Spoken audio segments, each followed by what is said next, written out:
that. So if you can talk a little bit about animal products, even if we say grass-fed, free range, or wild caught, organic, meat and fish and beef, dairy. Can you talk a little bit about its impact on the body? Are these things actually safe to eat when you have cancer or diabetes, or should they be avoided completely?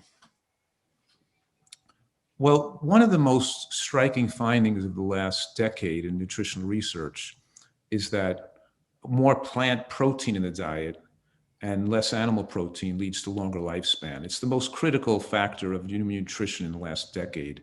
And that's we're trying to have people put on plant-based diets that are higher in protein, where they're eating quinoa, hemp seeds, soybeans, green vegetables, Mediterranean pine nuts, sunflower seeds. We're eating high protein foods, peas and lentils and beans. We're eating high protein plant foods because as we age, the bioavailability of protein goes down.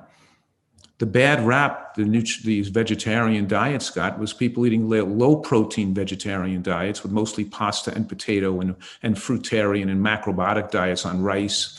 And then as they aged, these people didn't do well. They didn't live a long time. They had more more bone fractures, more anti-aging phenomena, and giving some animal products to these people to get their IGF-1 up and can improve their immune system, improve their muscle and bone structure, and even decrease the risk of cancer with more animal products if the level of protein was too low, because they were getting too far drops in their IGF-1 with aging as you had less protein bioavailability and less zinc absorption with aging.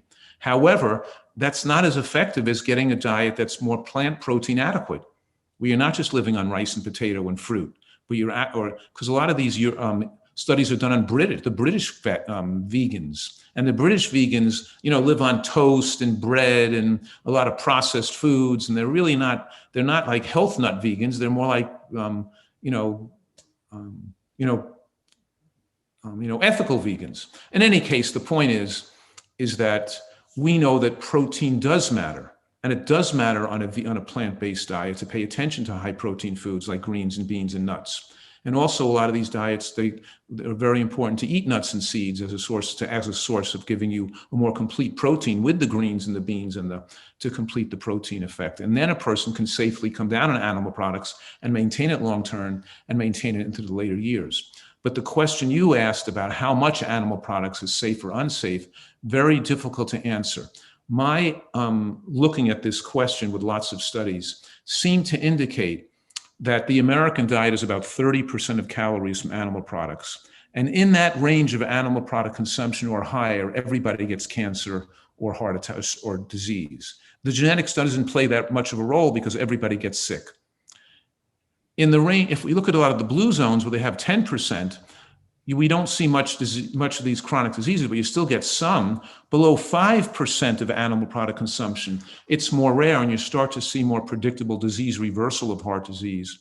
And more so, it seems that the 5% figure to 0 to 5% is to strive for. Between 15 and 25%, the mid-range, keeping the American diet is 30%, vegan diet is 0, maybe 0 to 5 is most beneficial for longevity. In that 15 to 25% range of animal product is where genetics are allowed to play a strong factor, because in that mid-range is where you have a person more susceptible to the damage from animal products, or one person more resistant to the damage from animal products. And then you have a wide bell. The bell is very scattered. Some people are okay, a lot of people are okay, but some people are not okay. As you move towards a plant-based diet that's so well designed, that's protein adequate, the bell narrows, so you don't see a scatter. And now almost everybody, even of different genetic backgrounds and tendencies, still can live between that 95 and 105 age window, instead of having the average American dying of 80, but some die at 60 and some live to be 100, but it's a big scatter over a 40-year scatter. We want to get the scatter be over a 10-year scatter and shift the graph over 20 years in the future. You follow what I'm saying here? Yeah, absolutely. I'm saying we don't know. And the other issue is that when you go to 0 on a vegan diet, then we're going to see some issues due to B12 deficiency. So you got to supplement B12, but it's not just B12. It's you have a lot of people develop problems with DHA and shrinkage of the brain and cognitive impairment and susceptibility to brain toxins due to lack of fatty acids for the brain. So it's also my experience in research and evidence of being in practice, taking care of a large number of the elderly vegans that I have over the years, with probably the most experience of any living person taking care of elderly vegan communities, and watching these problems develop in late neurologic problems in later life due to DHA deficiency. And zinc absorption goes down with aging too, and could increase. And we already have studies showing zinc absorption is much higher when you eat meat. And that as zinc absorption goes down with aging, it increases your risk of other causes of death like pneumonia and infection. So zinc supplement. So if you have a person on a plant-based diet, supplementing appropriately, eating appropriately, using zinc, DHA, vitamin D, K2, then you probably will demonstrate that a totally vegan diet is probably more lifespan promoting than one that uses a little bit of animal products. But keep in mind, the human species, through our genetic, we've never had a human civilizations going on for many generations on vegan diets.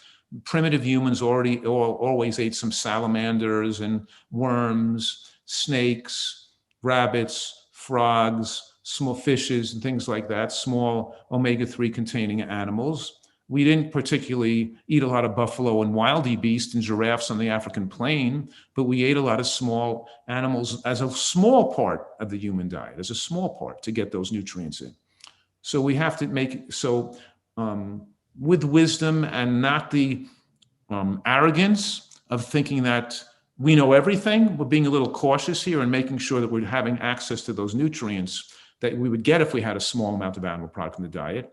And it seems like that doing that affords us this best opportunity to push that envelope of human longevity and to have the most powerful disease resistance and anti-cancer effects possible.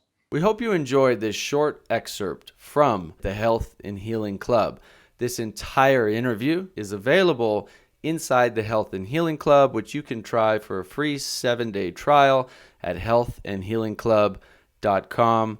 You'll be able to access this interview and all the interviews and resources dedicated to helping you get and stay healthy at the Health and Healing Club. That's healthandhealingclub.com.